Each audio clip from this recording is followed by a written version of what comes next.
welcome to Real People, Real Matters. This is Diana Tulchinsky with my first guest, James Cha. James, please tell me where you grew up in Illinois. I was born in Chicago, but when I was still quite young, about 9 years old, my family moved to Quincy, Illinois, which is a far western edge of Illinois, right on the Mississippi River. Interesting. And then where did you grow up in that area? I went to finished grade school and went to junior high and high school in Quincy. It was a Quincy Senior High School where I graduated from. Nice. Famous in Illinois for their high school basketball team, the Blue Devils. Oh, wow. And then I went for 1 year to a local college, Quincy College, where my father at the time was a professor. And then I transferred to Northwestern University in Evanston, Illinois. And where did you, what type of bachelor's or concentration did you receive from Northwestern University? I was a generic English major, Oh, and nice. when I graduated, or as I was coming close to graduation, I made the decision to go to law school after that. So. And where did you receive your JD or your law school degree? That would have been the University of Michigan in Ann Arbor, Michigan. Graduated from there in 1990. And who introduced you to square dancing? My lovely wife, Janice. She learned to actually square dance before we met, actually many years before we met, when she lived in Yokohama, Japan. She learned from, I think the square dance club was called the Sunny Coast Square Dance Club in Yokohama, and that's where she learned to square dance in the 1980s. She was there teaching, her job was teaching English as a second language through the YMCA. And we met after she had returned from Japan. And after we got engaged, she wanted us to eventually visit Japan, and she wanted to dance with her old club. And so she said, "You need to learn how to square dance, James." So I said, "Okay." So in 2003, I began my first square dance lessons. What made you fascinated with square dancing? Just like the social unity, the exercise, the camaraderie? I would say it's probably all of that. It's also there's a puzzle solving aspect. You have to, as a dancer, you have to learn what movements are required to be completed for each square dance call, because the names of the calls don't actually clue you in as to what you're supposed to do to execute those calls. So you have to learn those, so it really tests your long-term memory, and it also tests your short-term memory, because as the caller will give those calls, and we don't know what the caller is gonna tell us to do next, so you have to be able to react rather quickly. And it's interesting how we start out just in one location with your partner, and the caller moves the dancers around and eventually gets us back with our partner back where we started. And what type of music is in the background? Is Southern, Midwestern, polka, folk dancing? What is it described as? Square dance music has a wide variety. I think long time ago, it used to be primarily old time, similar to country music, but that changed, starting in as early as the 1970s, and so today there is all kinds of square dance music. There are several recording companies that specialize in creating square dance music, and they'll take contemporary music even and modify it slightly so it fits the melody and tempo for a square dance. I've used songs which were derived from the works of Lady Gaga, Michael Jackson, Creedence Clearwater Revival, the Beatles. So. Interesting. And what type of trends are you noticing? Like more people coming in that are younger or older now? Like technotronica, disco music of like 2000?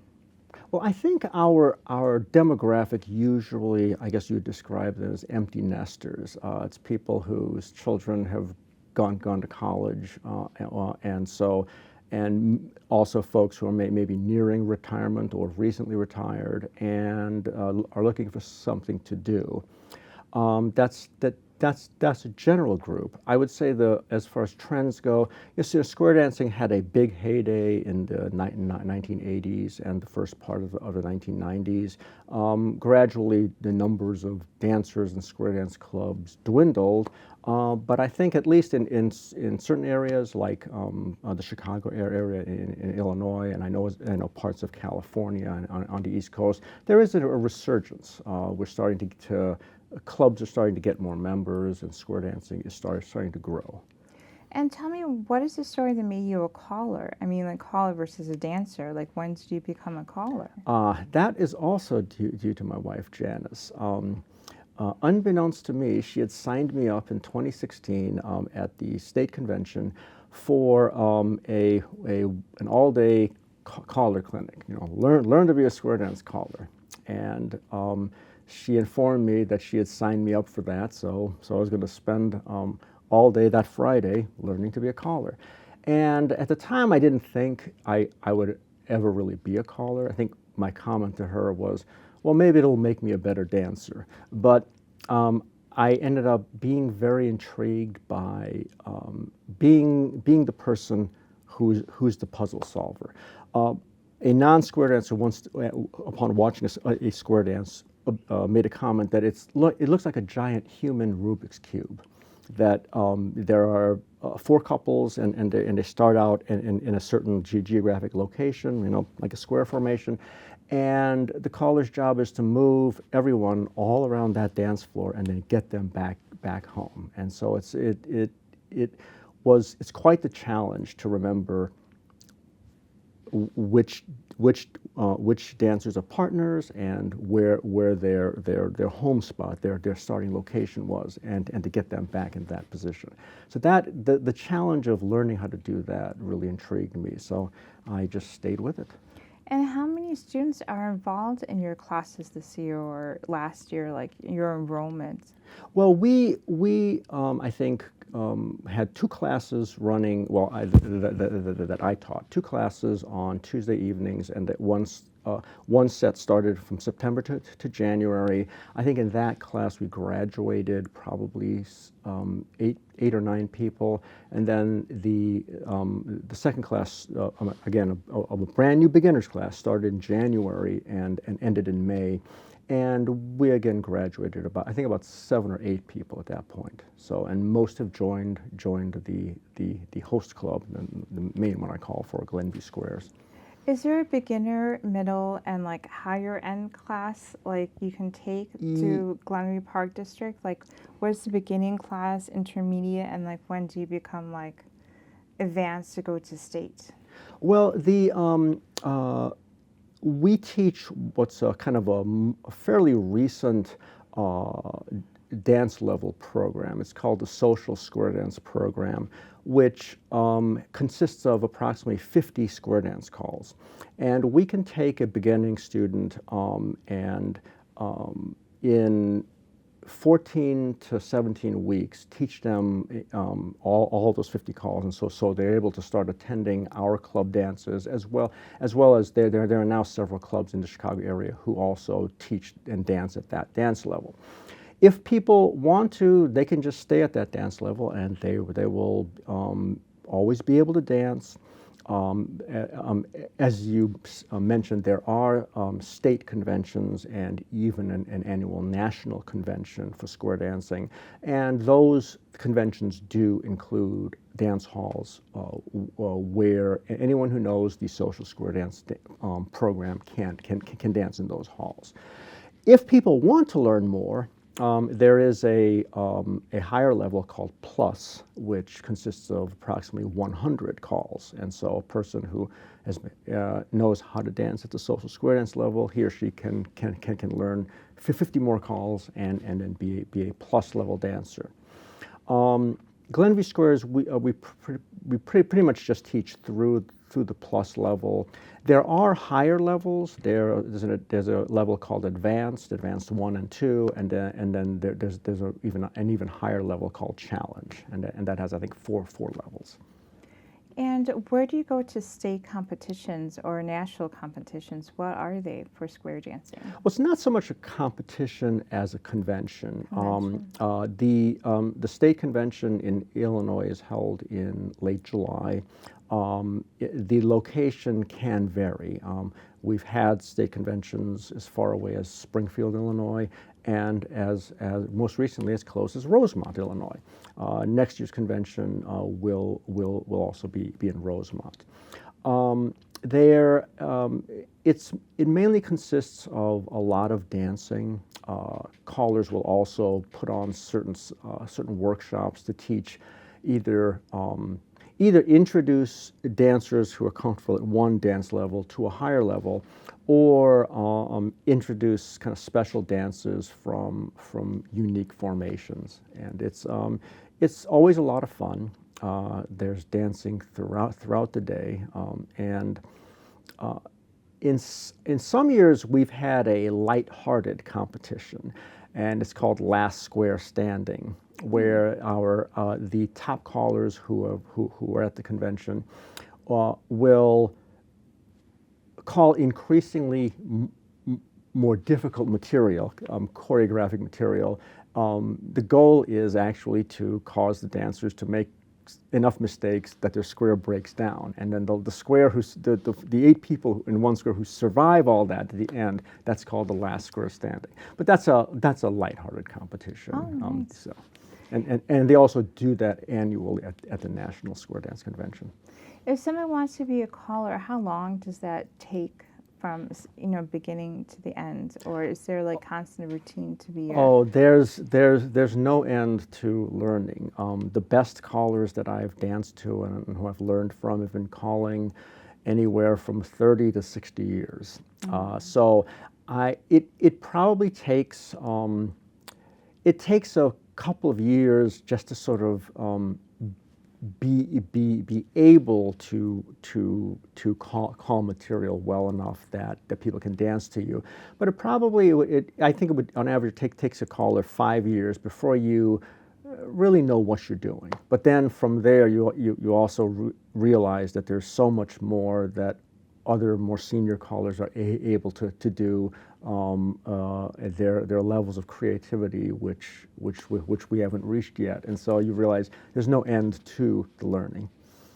And for square dancing, like how many times do you have to practice a week to get the flow? Like, do you have like internet pages or like book pages where you just practice? Well, we the official lessons are once a week for 2 hours each lesson.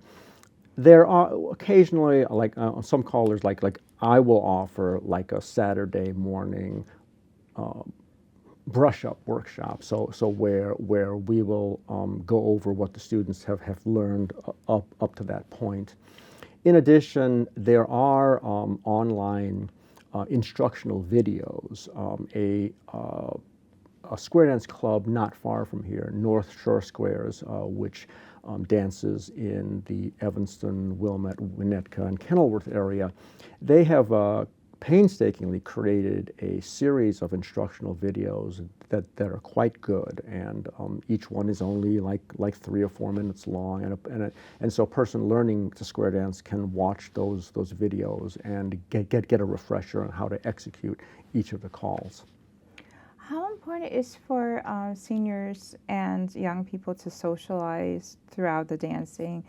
Did anybody, like one of the couples, get engaged through the social? Do you know any stories about that? Yes, we have had a few people who've met each other through square dancing, and they ended up getting married. So Nice. that has happened.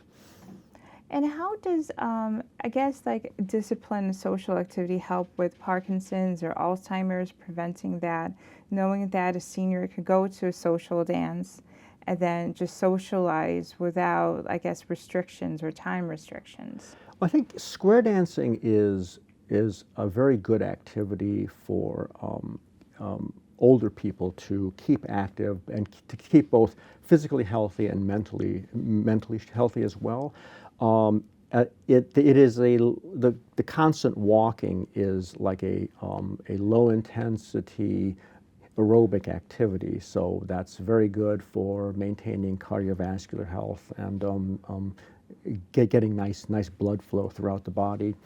And as I think I mentioned earlier, square dancing does exercise both your long-term memory, because you learn a square dance call and then you're supposed to remember it. The instructor will explain what you're supposed to do, and you're supposed to commit that to memory. So even years later, you hear that call, you know exactly what to do. And it also does exercise your short-term memory, because a call is given and you have to remember what it is. The next call is given usually while you're finishing the first call, so you have to be able to react to that. So I think it is a very good activity. I've sort of seen the contrast between people who are roughly the same age, and those who have been square dancing seem to be a lot healthier physically and mentally than people who might have a more sedentary lifestyle. And then have you traveled back to Japan?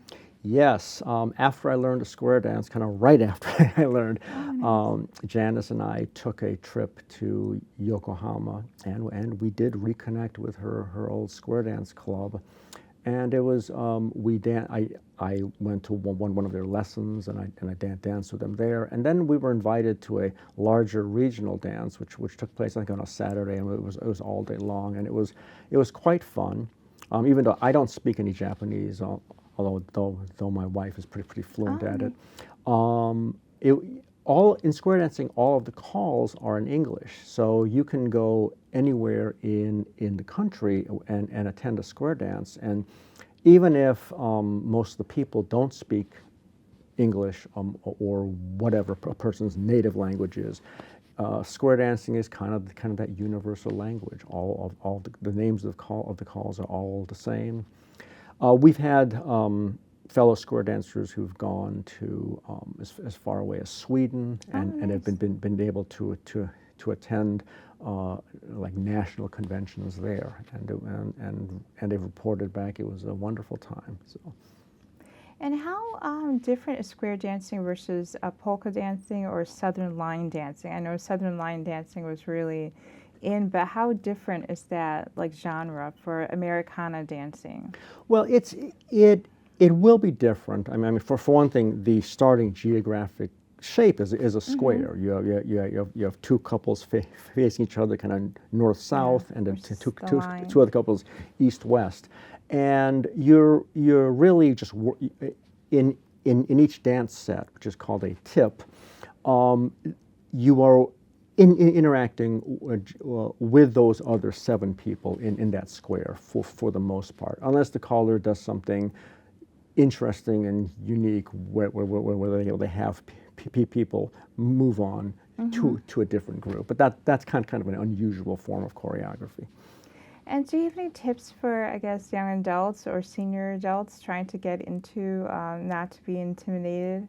How do you get into square dancing? Well, there are lessons in many of the areas where the square dancing is taking place.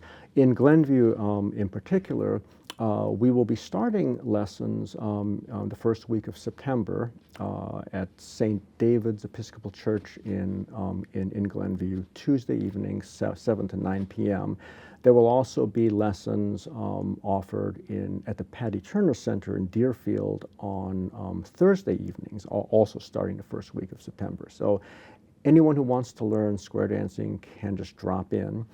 If they're not sure and they want to try it, there will be a series of introductory parties, square dance parties, no experience needed. I believe the first is August 18th at the Glenview Public Library from 2 to 4 p.m. And there will be another at, I think, First Presbyterian Church in Deerfield on August 24th. I believe that's also 2 to 4 p.m. And then another August 29th at the Patty Turner Center. Oh, nice. And do you have any future plans of traveling for square dancing, or just for your leisure life, like going around the world or going back to Japan? Well, we are going to be traveling.